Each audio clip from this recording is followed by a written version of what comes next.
함께 오늘 나누실 말씀 사도행전 9장 10절에서 19절까지 말씀을 읽었는데요. 오늘 제목을 주가 보내신 길이라는 말씀의 제목을 가지고 나눠보려고 합니다. 10절에 그때에 다메섹에 아나니아라 하는 제자가 있더니 라고 이제 시작합니다. 아나니아라는 또 다른 인물이 등장하죠. 아나니아라는 인물, 지난주에 사도행전 우리 9장 1절에서 9절까지 살펴볼 때 그 다메섹으로 가는 여정 가운데서 그 강의 한복판에서 주님께서 호련히 강렬한 빛으로 사울을 만나주셨죠. 그 빛 가운데 사울은 그 어미하신 그 하나님의 신적 그 능력과 신성을 직감적으로 알았어요. 그래서 그 자리를 바로 바싹 엎드려서 주여 내가 여기 있사옵나이까 당신 누구니까 한때 네가 받게 하는 난 예수다 라고 하면서 이제 미션을 주시죠. 그 미션을 넌 다메섹을 가서 거기에 이제 직가라 하는 그러니까 직가에 있는 유다의 집에 가라 이렇게 해서 이제 미션을 주신단 말이에요. 그리고 나서 눈이 멀었어요.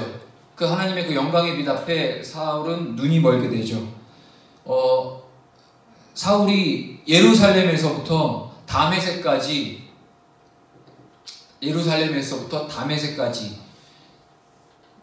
그리스도인들을 잡아서 핍박하고 죽이기 위해서 그 행렬을 꾸짖고 그리고 유대인들에게 받은 공문을 들고 합법적으로 이들을 죽일 수 있는 권한을 가지고 죽이러 간 그 다메섹 얼마만큼 열심히 했냐면은 지난주에도 잠깐 언급해 드렸지만 예루살렘에서부터 다메섹까지 그 거리가 지금 시대로 얘기하면 400km예요. 400km.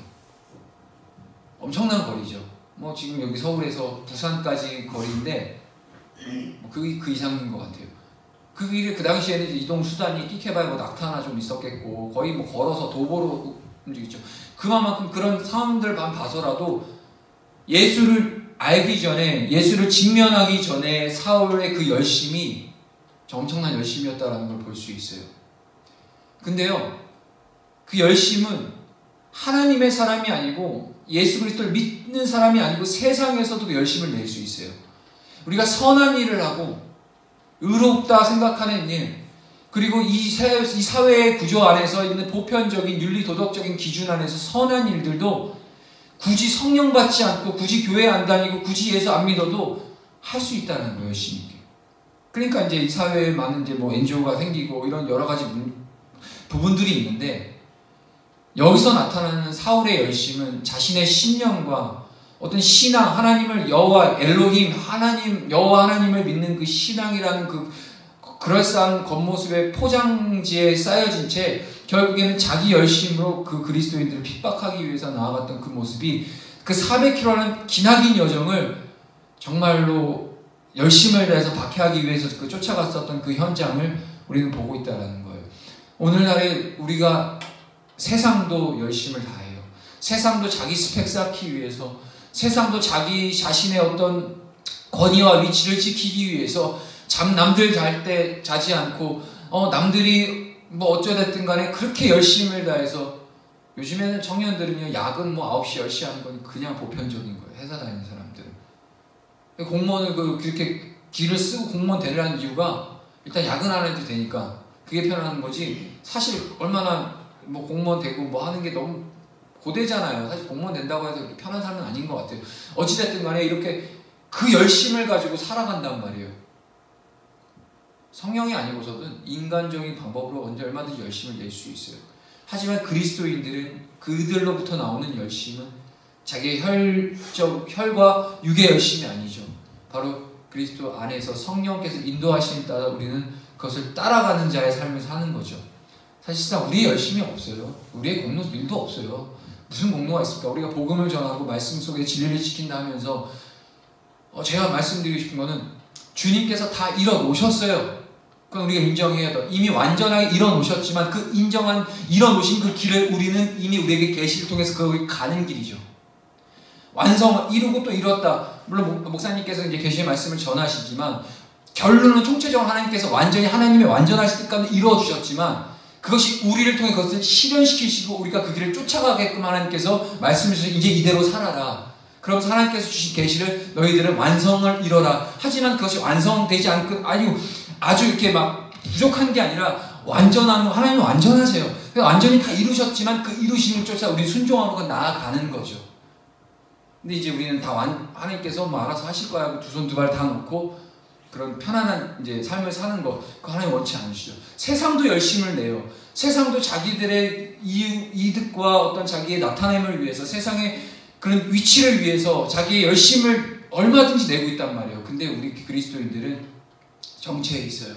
어떤 정체냐? 뭐 교회 부흥시켜라, 뭐 되게 막 좋은 프로그램 만들어라, 사람들 많이 모아라, 이런 열심이 아니라 정말 내가 하나님 앞에 온전히 서 있는지, 하나님과의 그 친밀한 관계를 내가 날마다 유지하고 있는지에 대한 그런 갈급함과 열심을 우리는 내야 된다는, 그 열심이 나로부터 나온 것이 아니라 바로 성령님께서 우리에게 그 열심을 허락해 주시고 그것을 인도해 가시는 거죠. 오늘 현장이 이제 사도 바울이 다메섹을 가서 예수 그리스도를 믿는 자들을 잡아 죽이려는 그 열심이 이제는 성령으로 말미암아 주의 사자가 되어서 하나님의 귀한 증인이 되어서 이제 자기 열심이 아니라 성령을 따라 사는 자의 열심이 완전히 이제 그 열심의 모양이 바뀌는 모양을 볼 수 있는 거죠. 근데 그 열심의 모양이 신령한 열심, 하나님께서 주신 정말 경건한 열심을 가기까지 그 과정들이 있었어요. 한순간에 사람이 물론 뒤바뀌었죠. 자신의 예전의 옛적 구습과 이런 것들이 하나님의 은혜로 말미암아 죄가 드러났죠. 이것이 죄였구나라는 게 강렬한 빛으로 인해서 내 안에 있는 어둠이 다 드러났고, 이전에 인식하지 못했었던 그 전의 나의 모습이, 죄라고 이해하지 못했고 인식조차 할 수 없었던 나의 그 더러운 흑암의 그 권세가 그리스도의 강렬한 그 빛 앞에 다 깨서 부서지면서, 이것이 문제는 뭐냐? 사도 바울 안에 다 드러났다는 거죠. 아, 이게 죄였구나, 이게 죄구나라는 걸. 그러면서 이제 이 오늘 본문의 말씀, 아나니아라는 사람을 만나서 그에게 안수를 받기 전까지 그 사도 바울은요, 식음을 전폐하고 즉 금식하면서 기도하기에 열심히 했다는 거죠. 과연 어떤 기도를 했을까요? 제가 생각하기에는 그 기도는 그냥, 하나님 이제 어떡하죠?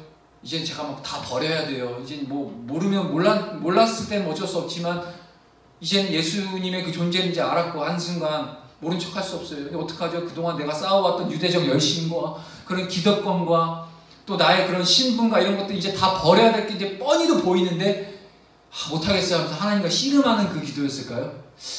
글쎄요, 그런 기도일 수도 있었겠죠. 하지만 저는 1차적으로는 뭐였냐? 바로 자신의 옛적 구습들과 자기 생각을 철저하게 돌아보면서 회개하는 시간이었다고 저는 생각을 해요. 왜냐하면 성령께서 임하실 때 첫 번째 나타나는 반응이 바로 회개하는 거거든요. 베드로가 수천의 그 유대인들 앞에서 그리스도의 복음을 담대하게 전했을 때 그들로 하여금 반응이 뭐였죠? 나를 어찌할꼬? 너희가 잡아 죽인 자가 바로 메시아 그리스도 예수다, 하나님의 아들이시다라는 걸 알았을 때, 성령으로 그것들을 믿고 인정하게 됐을 때, 은혜로 말미암아 그들이, 그 유대인들이 인정하게 됐을 때 그들에게 나온 자연스러운 반응은 바로 어찌할꼬? 그러니까 회개, 즉 내가 실수했고 내가 잘못했고 이거 죄였구나 하는 걸 깨닫게 하는 회개였다면 사도 바울도 마찬가지일 거예요. 자, 근데 오늘 지금 이제 말씀드릴 거는 10절에 아나니아라는 제자가 있대요. 아나니아라는 이름을, 그러니까 사도 바울이요, 사도행전에 보면요, 자기가 이제 다메섹을 가는 길에서 다메섹 도상에서 이제 그리스도를 체험했었던 체험을 증언하는 구절이 오늘 9장은 이제 실제적으로 체험한 장인 거고, 22장과 26장 이 두 군데에서 자신의 간증을 해요. 거기서 이제 22장에 아나니아를 어떻게 표현하고 있냐면요, 제가 이제 성경 말씀 구절은 안 나왔는데 유대인들에게 칭찬을 받는 사람, 경건한 사람이라고 아나니아가 소개되어 있어요. 그리스도인이라고 표현이 안 되어 있어요. 근데 분명한 거는 하나님께도 칭찬을 받고 또한 함께하는 유대인들에게도 칭찬을 받는 자들, 그러니까 한마디로 경건한 사람이었다라고 표현이 돼요. 이런 경건한 사람에게 하나님께서 계시가 떨어지죠. 뭐라고 하냐? 환상 가운데 아나니아를 불러서 아나니아에게 하시거늘 아나니아가 대답하죠. 주여, 내가 여기 있나이다. 이렇게 즉각적인 순종과 응답이 되게 중요한 것 같아요. 아나니아라는 인물을 잠깐 보고 갈게요. 아나니아는요, 환상을 통해서 하나님으로부터 사명을 받는 장면을 우리가 지금 보게 돼요. 곧 그 집가라고 하는, 그 집가에 있는 유다의 집, 유다라는 사람의 집에서 기도하고 있는 사울에게 안수를 해라 라고 하나님께서 아나니아에게 명령하시죠. 아나니아에게 있어서 이 상황은요, 쉽지 않은 상황이었어요. 왜냐? 11절 주께서 이르시되 일어나 집가라 하는 거리로 가서 유다의 집에서 다소 사람 사울이라 하는 사람을 찾으라. 그가 기도하는 중이라. 12절 그가 아나니아라 하는 사람이 들어와서 자기에게 안수하여 다시 보게 하는 것을 보았느니라 하시고, 그러니까 아나니에게 환상을 주신과 동시에 기도하고 있는 사울에게도 하나님께서는 아나니아라는 사람이 너한테 찾아올 거야. 너에게 안수를 했을 때 그때 이제 순종하고 안수를 받고 막 이런 이제 환상이 함께 계시가 떨어진 거죠. 그 후에 이제 13절에 아나니아가 그 하나님의 그 명령 앞에 이렇게 얘기해요. 아나니아가 대답하되 주여 이 사람에 대하여 내가 여러 사람에게 듣사온즉. 자, 아나니아에게 있어서 사울을 찾아가서 그에게 안수한다는 일이 과연 쉬운 일이었을까요? 아니죠. 아나니아는요 어떠한 이유에서인지는 우리가 알 수 없어요. 성경에 기록되어 있지 않기 때문에. 하지만 사울이 어떤 사람인지는 아나니아는 정말 잘 알고 있었어요. 보면은 사람들에게 들었다 그러잖아요. 여러 사람에게 들었다는 거예요. 그만큼 사울의 명성도 많이 있었겠지. 그 잔혹한 그리스도인이 잡아주는 그 유대적 열심의 잔혹함이 명성도 사울이 어떤 사람인지 명성이 있었겠지만 그 반대로 얘기하면 아나니아도 상당히 그 사울에 대한 그 정보를 많이 듣고 있었다는 거예요. 왜냐?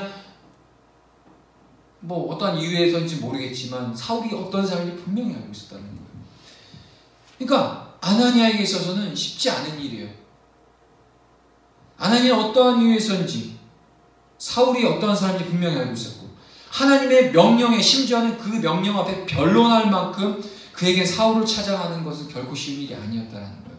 하나님이 너 가라 하시는데 환상을 통해서 하나님 뭐라 그래요? 아나니아가 우리 같으면은 지금 생각해보면 그 경외함 앞에, 그 두려움 앞에, 하나님의 그 환상 앞에 아멘 가겠습니다. 바로 이게 정상의 대답인 것 같은데 얼마만큼 사울이 두려웠는지 모르지만 하나님의 그 명령 앞에 뭐라 그러죠? 그 사람 제가 손을 들어서 아는데 그만큼 잔혹한 사람이고 그렇게 위험한 사람이다 라고 심지어 하나님의 그 명령에 변론할 만큼 쉽지 않았다는 거죠. 그러나 그 아나니의 순종을 통해서 그 이방인의 복음 증거자 사도 바울의 사역이 시작되게 되는 거죠. 만약 아나니아가 사울에 대한 그 선입견, 사울이 하나님을 만나기 이전의 그 명성, 유대인으로서 열심을 가진 유대인으로서 그리스도인들을 박해하고 잡아 죽이고 남자건 여자건 남녀노소 막론하지 않고 다 잡아서 핍박했었던 그 사울이 이전의 그 모습의 그 선입견 틀 안에서 그 하나님의 그 말씀과 명령 앞에서도 그 선입견 때문에 만약에 순종하지 않았다라고 우리가 예측을 한다면, 만약에 그랬다면 오늘날 그 위대한 이방인의 사도인 사도 바울의 그 사역은 과연 이 성경에 어떻게 기록되어 있었을 것인지에 대해서 우리는 장담할 수 없다라는 거죠. 자, 무슨 얘기를 드리고 싶냐? 결국 한 사람의 이 아나니아라는 한 사람의 또한 순종이 하나님의 그 위대한 이방인들로 하여금 복음을 듣게 하셨고, 그 이방인 증거와 복음을 증거를 통해서 결국엔 우리에게까지 오늘날 이 복음을, 생명의 말씀과 복음을 들을 수 있었다는 이 엄청난 하나님의 귀한 열매가 이루어졌다는 거죠. 한 사람 되게 중요해요. 한 사람. 순종하는 한 사람이 과연 내가 될 것이냐라는 거죠. 다수가 아니에요. 뭐 되게 크고 이름난 공동체도 아니에요. 한 사람의 순종과 그 결단과 하나님 앞에 신실하게 부딪히고 하나님과의 그 온전한 관계에 이룬 그 한 사람이, 그 한 사람의 증언이 결국에는 많은 민족을 세워나갈 또 민족의 지도자를 세울 수 있는 거라는 거, 사도 바울과 같은. 그러니까 우리는 보여지는 현상 앞에 주눅들 필요가 없어요. 단 한 사람이 앉아있는 예배일지라도, 한두 사람이 듣는 말씀의 복음이 나의 입술을 통해서 선포되는 복음일지라도 거기에 앉은 그 한 사람이 많은 열방을 세우고 있는 하나님께서 사용하신 사도 바울과 같은 그런 증거자를 하나님께서 세우실 수 있다라는 거예요. 우리는 그렇지 않든 간에 우리는 그 한 사람 아나니아와 같은 그 순종, 정말 상황과 환경 속에서는 바로 순종하는 것이 현실적으로는 쉽지 않을지라도 그럼에도 불구하고 하나님 앞에 결단하고 순종하며 즉각적으로 하나님 말씀 앞에 나아갈 수 있는 아나니아 같은 그런 믿음을 오늘 우리에게 요구하고 계신다는 겁니다. 우리는 지식이 아닌 믿음을 증명하기에 가장 확실한 증거가 뭐냐? 바로 순종이에요. 우리가 갖고 있는 믿음을 세상에 증명하고 무엇보다 하나님 앞에 우리의 믿음을 드러내 보이고 이것이 진짜입니다라고 하나님 앞에, 물론 이 믿음이 너무 정말 연약하죠. 겨자씨 같은 한 알의 믿음이잖아요. 근데 우리 주님 뭐라, 그 하나의 겨자씨 같은 믿음이 결국에는 큰 산을 옮기는 믿음이 된다라고 말씀하시잖아요. 근데 그 믿음조차 하나님 앞에 아무것도 자랑할 것 없는 믿으지만 그래도 그 이 믿음조차 하나님 앞에, 하나님 저 이만큼 믿음이라도 그래도 증명해 보이고 싶네요. 하나님 알아주세요. 이걸 이렇게 할 수 있는 방법은 딱 하나, 순종. 믿는 자는 행하게 되어 있어요. 믿으면 실천하게 되어 있고요. 믿으면 믿음대로 살아가게 되어 있는 거라는 거죠. 결국에는 바로 순종이 우리가 믿고 있는 그 하나님 그리고 그리스도 예수 이 복음 앞에 우리가 순종하라 이것을 증명해낼 수 있다는 겁니다. 믿음이란 자기를 버리고 하나님의 말씀을 쫓아 하나님 중심으로 사는 게 바로 믿음이에요. 단순히 머리에 뭔가를 이렇게 지식을 채워넣는 개념이 아니고요. 하나님의 말씀을 따라서 하나님을 중심으로 하나님 그리스도의 종으로 살아가는 게 믿음의 완전한 정의라는 거예요. 많은 분들이 얘기하잖아요. 믿음은 동사다라고 얘기를 하죠. 그런 것처럼 우리를 움직이는 것은 결국 믿음이죠. 그러므로 믿음에는 필히 자기와의 싸움이 수반돼요. 자기 속에서 매사에 자기 나의 중심으로 살려는 자신의 옛사람과 하나님 중심으로 살려는 그 거듭난 새 사람 간의 싸움이 매일매일 벌어질 거예요. 믿음은 그 싸움에서 이기는 거예요. 나의 이전의 옛사람과 그리고 지금 새 사람, 하나님 그리스도의 은혜로 말미암아 거듭나는 이 새 사람, 이 두 마음이 육과 영이 날마다 싸우지만 결국에 이 믿음은 무엇이냐? 바로 그 싸움에서 이겨내는 것이 바로 믿음이라는 거죠. 그 싸움에서 이기는 사람만 자기 삶의 전반에 걸쳐 하나님 중심으로 살아낼 수 있게 되는 거예요. 하나님 뜻대로 살고 싶은가요? 그럼 믿음의 싸움에서 이기셔야 돼요. 자신과의 그 싸움에서 이기셔야 된다는 거예요. 하나님 중심적으로 믿음 생활을 하게 될 때 하나님 중심적인 생활이 아니라 반대로 내 중심적으로 신앙생활을 하는 사람에게 신앙생활이 되게 쉬워져요. 어떻게 보면 예배하고 예배 참석하거나 그냥 단순히 이렇게 교회 나와서 봉사하고 그냥 주일날 나와서 하는 그 열심, 이것만 하면 돼요. 이것만 하고 이제 세상 가운데 나아가서 이제 다를 바 없이 살아가는 것. 결국은 하나님 중심의 삶이 아니라 나의 중심인 신앙조차도 경건이란 그 모양의 그 신앙의 형태도 결국엔 나의 유익을 위해서 그것을 이용하는 거죠. 그게 아니죠. 진정한 신앙을 가진 자는요, 신앙생활이 절대 쉬울 수 없어요. 어려워요. 정말 뼈를 깎는 고통이 필요하고요. 정말 쉽지 않은 자기 자아와의 그 싸움을, 엄청난 싸움을 이뤄내야 된다는 거예요.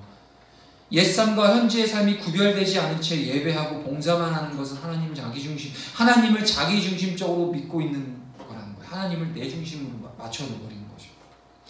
그런데요, 예수 그리스도 안에서 날마다 자신을 버리게 될 때 하나님을 확실하게 선택할 수 있게 된다는 거죠. 고린도전서 15장 31절 사도 바울이 이렇게 얘기하죠. 읽겠습니다. 형제들아, 내가 그리스도 예수 우리 주 안에서 가진 바 너희에 대한 나의 자랑을 두고 단언하노니 나는 날마다 죽노라. 오늘 다메섹에서 이 하나님의 신실한 그 성령의 은혜를 경험하고 예수 그리스도의 종된 사명을 받은, 이제 완전히 뒤집어져서 그 그리스도 예수라는 그 엄청난 태풍을 맞은 사울이에요. 우리 주님은요, 엄청난 태풍으로 우리를 만나주세요. 이 태풍은 뭘 의미하냐? 우리 이전의 옛적 구습의 삶, 아주 그 옛적 자아가 뿌리가 땅속 깊숙이 박혀 있어가지고 우리 스스로는 어떻게 흔들 수도 없고 뽑을 수 없는 그것을 주님 예수 그리스도라는 그 성령의 능력의 그 태풍이 확 사로잡혀서 우리를 그냥 뿌리채 뽑아버리신다는 거죠. 근데 문제는 뭐냐? 그냥 단순히 우리를 그 태풍으로 흔들어 놓고 뽑아버리신 거에 끝이 아니라 그 뽑혀진 우리를 새로운 생명의 그 자리로 다시 심어두신다. 거기까지가 주님 하시는 일이에요. 그냥 뽑아만 놓으시고 너희들 마음대로 해라가 아니라 사명이라는 곳에서 당신의 거룩한 비전과 하나님의 뜻과 사명, 증인과 제자된 분명한 사명을 주셔서 새로운 그 견고한 뿌리로 그리스도 안에서 그 태풍은 다시 옮겨 놓으신다는 거예요. 그러니까 자기중심적 신앙, 사울처럼 예전에 유대의 열심을 통해서 그리스도인들 핍박하고 살았던 그 자기중심적 신앙이 그리스도 예수라는 태풍을 만남으로써 이 사람은 어떻게 됐냐? 이제는 내가 이런 고백을 하는 거죠. 날마다 나는 죽는다. 옛적의 내 자아가 여전히 꿈틀거려서 존재 자체가 정말 답이 안 나온 존재지만 여기서 방법은 내가 날마다 그리스도 주 안에서 내가 죽는다는 거죠. 자, 11절에 주께서 이제 명령을 하시죠. 아나니아에게 집가로 가라. 집가라는 거리로 가서 유다의 집에서 있는 다섯 사람 사울이라는 사람을 찾으라. 그가 기도하는 중이다. 사울도 집가라 하는 그 거리에 있는 유다라는 사람의 집에서 지금 금식하며 기도하고 있는 상황이에요. 자, 여기서요, 찬란한 영광의 빛에 눈이 멀게 된 그 사울은 주님이 명하신 곳인 다메섹의 그 집가라는 거리로 향하게 되죠. 순종함으로. 집가는요, 문자 그대로 고들직 거리가, 고든 거리라는 뜻이에요. 집가라는 뜻이.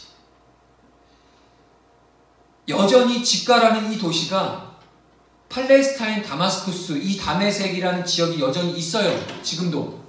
그리고 이 집가라는 거리가 다른 이름으로 그러니까 팔레스타인 이름으로 해서 있어요. 집가라는 거리가 여전히 있어요.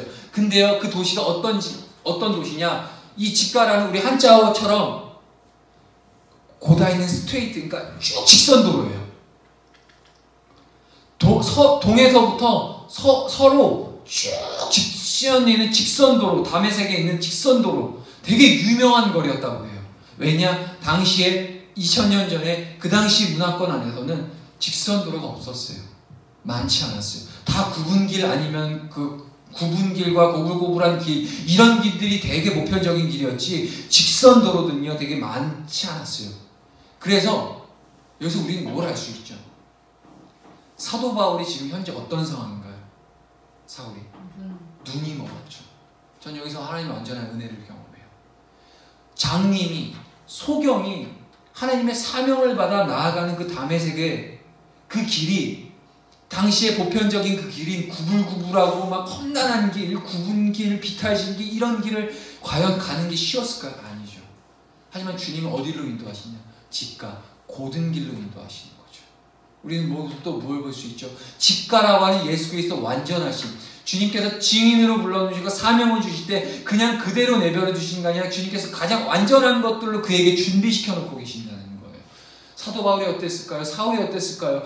그 주님을, 신랄한 그 영광의 그 주님을 실제적으로 직면했을 때 그 걷는, 눈이 멀음과 동시에 그 집가를 향하여서 그 유다라는 사람의 그 집을 찾아서 떠나가는 그 여정이, 그 400km와 그 예루살렘부터 다메섹까지 400km라는 그 긴 여정 속에서 많은 생각들하고 많은 묵상을 했을 거예요.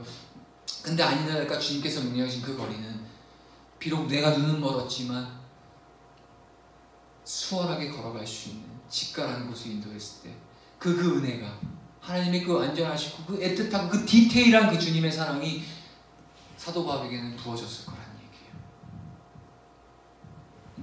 사도 바울에게, 사울에게 집가는 하나님이 예비해 놓으신 완전한 길이었고요.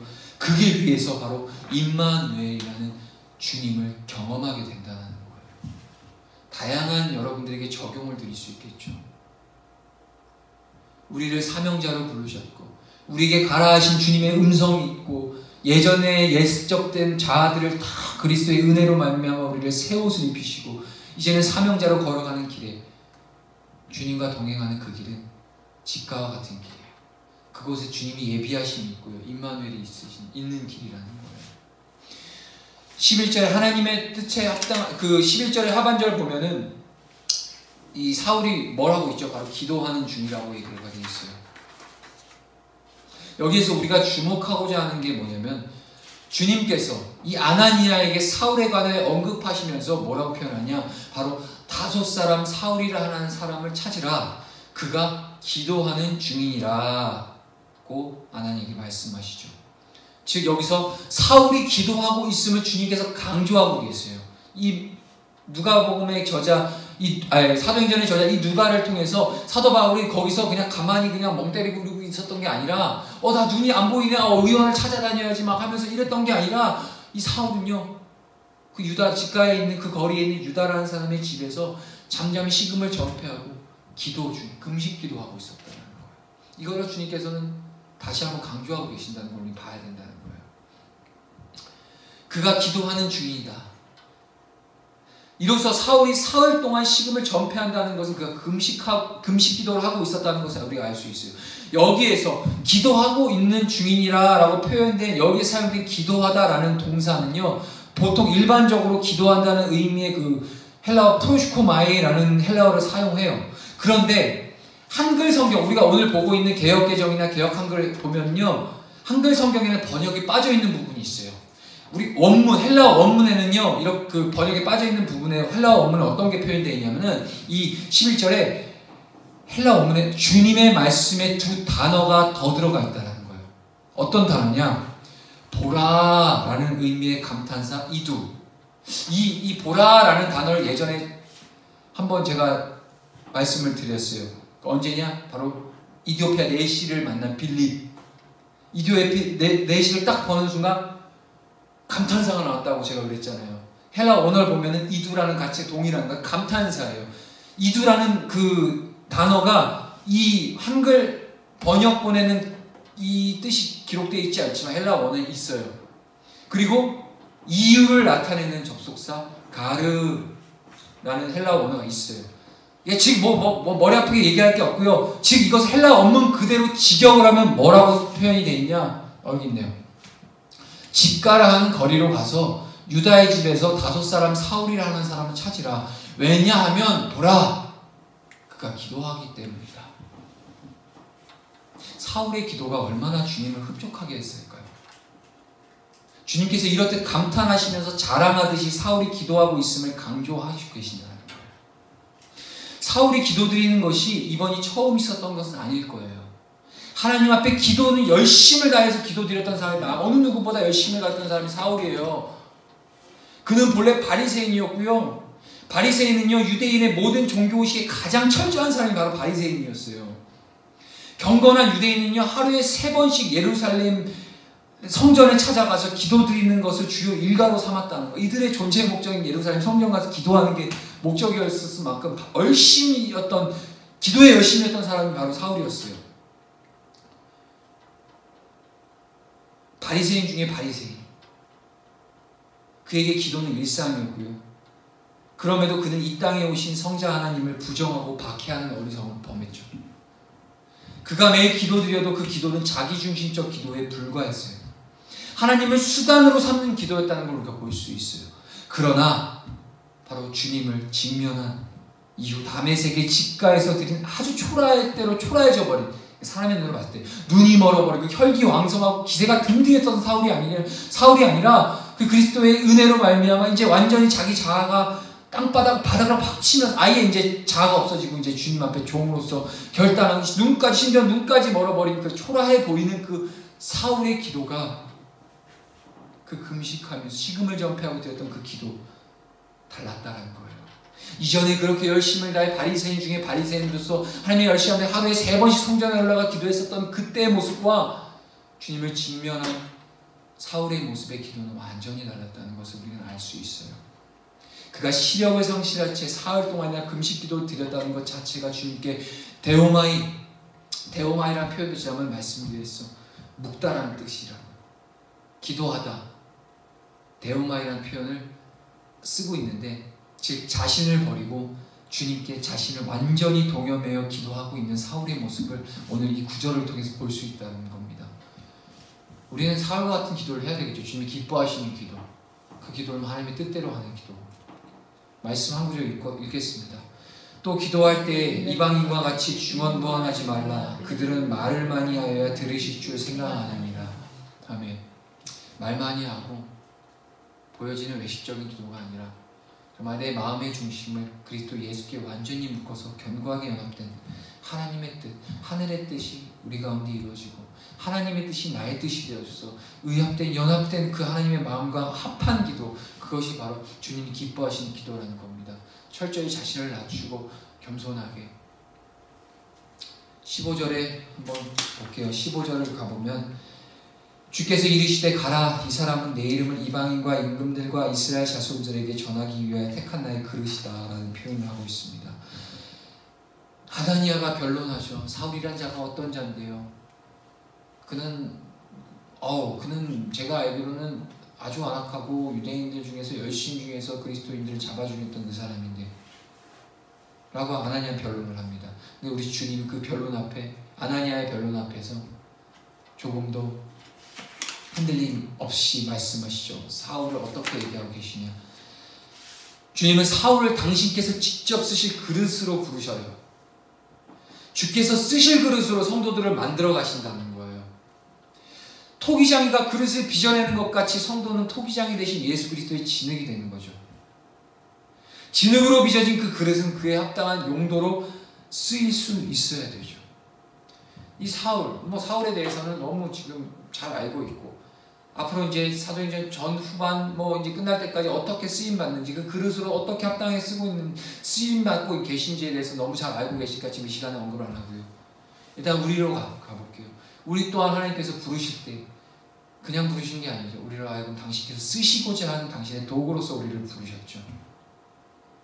아나니아는 사울에게 가서 그에게 안수하고 하라는 그 하나님의 사명을 가진 자로서 부르셨고, 사울도 이제 이방인의 복음된 증거자로서 주님께서는 당신이 쓰실 그릇으로 부르셨고, 우리들은 무엇으로 부르셨나요?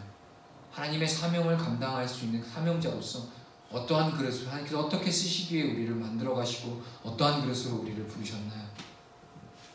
중요한 것은 그릇 자체가 아니에요. 저와 여러분들이 그릇이지만 우리 그릇 자체, 저와 여러분들의 존재에 우리는 집중해서는 안 돼요. 우리의 존재는 죄로부터밖에 나올 수 없는 존재적 죄인이고 본질상 진노의 자녀의 모습을 아직도 여전히 그대로 갖고 있어요. 하지만 우리가 중요하고 명시해야 될 것은 우리 존재, 그릇된 우리가 아니라 그릇 안에 무엇이 담겨 있느냐에 따라서 그릇의 실용 가치가 완전히 달라질 수 있다는 점이죠. 구별된 주님의 그 성도는 한 번 쓰였다 버려진 일회용 그릇이 아니에요. 더러운 오물을 담아내는 병기통도 아니라는 거예요. 이 그릇은요. 저와 여러분이 어떠한 그릇으로 주님께서 빚으셨든 간에 우리는 그릇됨과 동시에 우리 존재에 과연 무엇이 담겨 있느냐가 아주 중요한 핵심이라는 거예요. 보배로운 하나님의 그 신성이 담긴 영광스러운 그릇이 되어야 될 거란 말이죠. 고린도 후서 4장 7절에서 10절 이렇게 얘기합니다. 읽겠습니다. 우리가 이 보배를 질그릇에 가졌으니 이는 힘이 큰 능력은 하나님께 있고 우리에게 있지 아니함을 알게 하려 합니다. 우리가 사방으로 우겨쌈을 당하여도 쌓이지 아니하며 답답한 일을 당하여도 낙심하지 아니하며 박해를 받아도 버림받지 아니하며 거꾸러뜨림을 당하여도 망하지 아니하고 우리가 항상 예수의 죽음을 몸에 짊어지면 예수의 생명이 또한 우리 몸에 나타나게 하려 합니다. 우리가 보배를 담았죠. 보배를 담는 그릇이 되었죠. 이 보배가 뭐죠? 바로 예수의 생명이라는 거죠. 넘어가겠습니다. 18절에 즉시 사울의 눈에서 이제 17절에 아나니아가 이제 순종함으로 사울에게 가서 사울에게 안수하고 이제 그를 환영하죠. 예수께서 나를 보냈다. 너로 하여금 다시 보게 하고 성령으로 충만하게 하실, 결국 사울이 이제 본격적으로 성령의 충만함을 입고 사명을 받는 현장이에요. 18절에 즉시 안수함과 동시에 아나니아가 사울의 머리에 안수함과 동시에 사울의 눈에서 비늘 같은 것 곧 다시 보게 되었죠. 이제는 완전히 새 관점으로 보게 되는 거죠. 새로운 시각으로 세상을 바라보게 되고 새로운 시선으로 그리스도인들을 바라보게 될 것이고 새로운 시선으로 하나님의 하나님 되신 주 되신 예수 그리스도를 바라보게 되죠. 다시 보게 되고 일어나 세례를 받게 되죠. 주님은 사울은 사흘 동안이나 금식하던 그 유다의 집, 다시 말해 집가에서 세례를 받게 됩니다.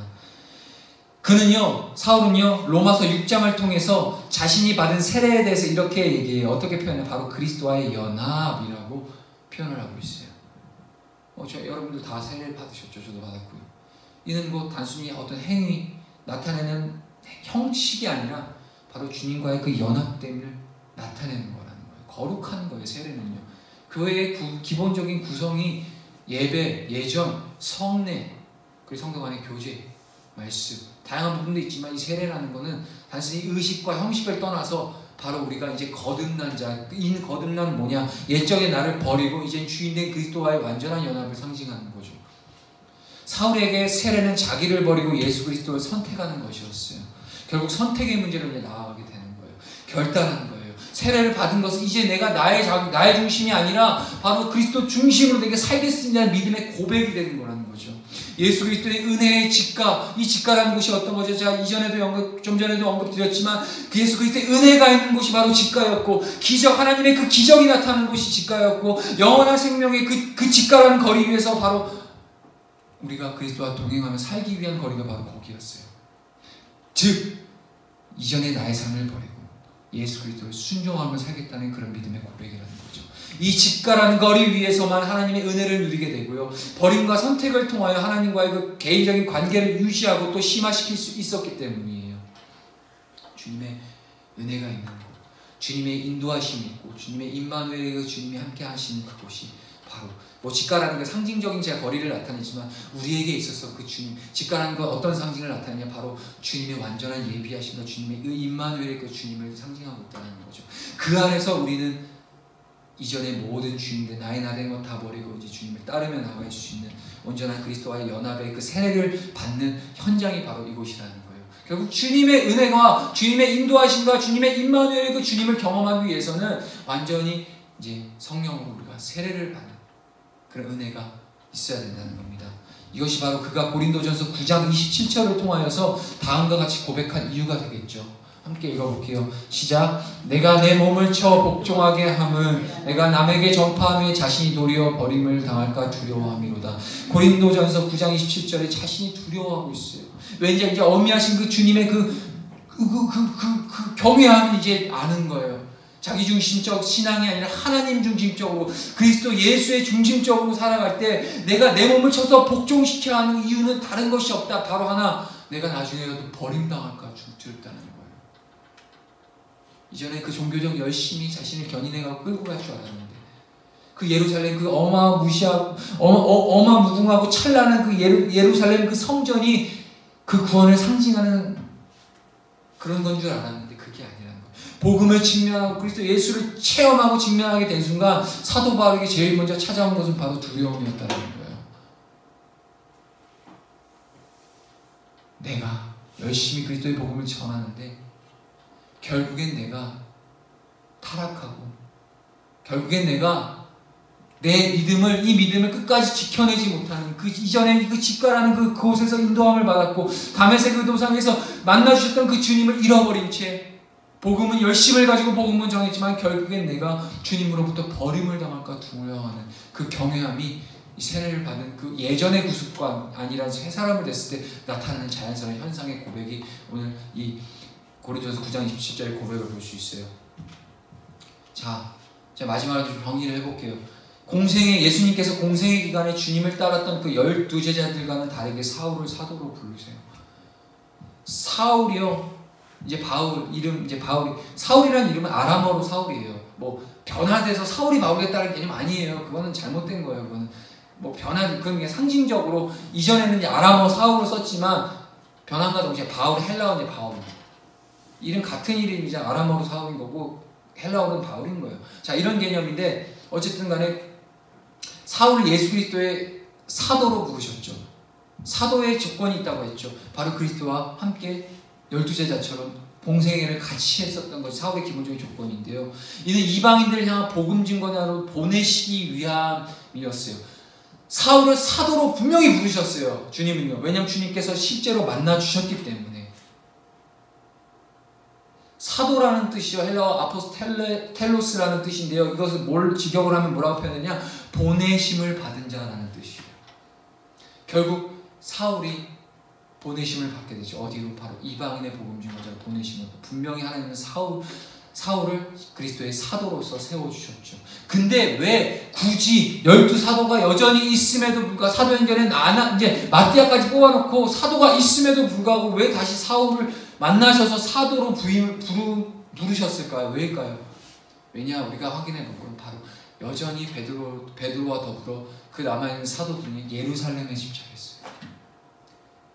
이전에 있었던 그 구습, 사도행전 1장 8절에 그리스도께서 승천하기 직전에 명령하셨던 예루살렘, 온 유대 사마리아의 땅끝에서 그리스도의 복음을 증거하는 너희들 사도로서의 제자로서 살아라는 그 명령을 이들은 망각한 채 예루살렘에 그곳에 거하고 있어요. 그 흩어진 유대인 디아스포라들이 박해로 생겼을 때 여전히 사도들은 남아있다는 거 우리는 이전의 사도행전을 통해서 알고 있잖아요. 우리 주님, 그런 이제 배경 속에서 사도들은 주님께로부터 땅끝까지 이르러 주님의 증인이 되라는 임무를 부여받은 지, 주님이 이제 승천하심과 함께 사도 바울을 부르신 이 상황의 그 간격이요, 시기적으로 횟수로 한 4년 정도라고 예상을 해요. 이 4년이라는 4년이 경과하도록 이스라엘 너머는 아예 생각조차 하고 있지 않았어요. 이때까지 여전히 이 사도들은. 앞으로도 계속 우리는 보겠지만 이 이후에도 마찬가지라는 모습이 되죠. 사도행전 15장에 어떤 상황이 생기냐면 예루살렘 회의가 일어나요. 그때 이제 막 베드로와 바울이 이제 막 사도들 앞에 막 이방인들에게도 구원이 있다라는 것들을 막 이제 예루살렘 회의를 통해서 그것이 이제 정해지잖아요. 그러면서 이제 편만하게 그리스도 예수의 복음이 이제 이방인들까지도 복음이 증거되고 구원이 그대로 있다라는 것이 공론화되면서 예루살렘 회의를 통해 나타나잖아요. 그 전까지만 해도 이 사도들은 여전히 이전에 구습된 그 신앙이 그런 자기의 신학들이 갇혀가지고 이제 발이 묶인 채 예루살렘이라는 그런 지역에 발이 묶인 채 살아가고 있는 거죠. 하나님은 하지만 우리 주님은 그럼에도 불구하고 사울이라는 그 한 사람, 아주 완악했었던, 정말 역전의 명수신 거죠. 완전히 완악했었던, 도리어 자신을 박해하고 예수님을 박해하곤 했던, 거기에 앞장섰던 사울을 부여서 이방인의 사도로 완전히 부르시니, 주님께서는 그 4년이라는 그 간격, 당신의 뜻을 이룰 새로운 그릇을 선택하셨고, 그가 바로 사울, 후에 위대한 사도 바울로 불리는 그 사울이었습니다. 사도로 부르심을 받은 이 사울은 주님께로부터 부여받은 임무에 자신의 생을 걸죠. 그는 이스라엘 넘어 소아시아 반도를 걸쳐서 유럽 대륙에 진출하게 되고요. 당시에 그 지중해 세계를 누비고 다니면서 복음을 증거하는 믿음의 사도가 되죠.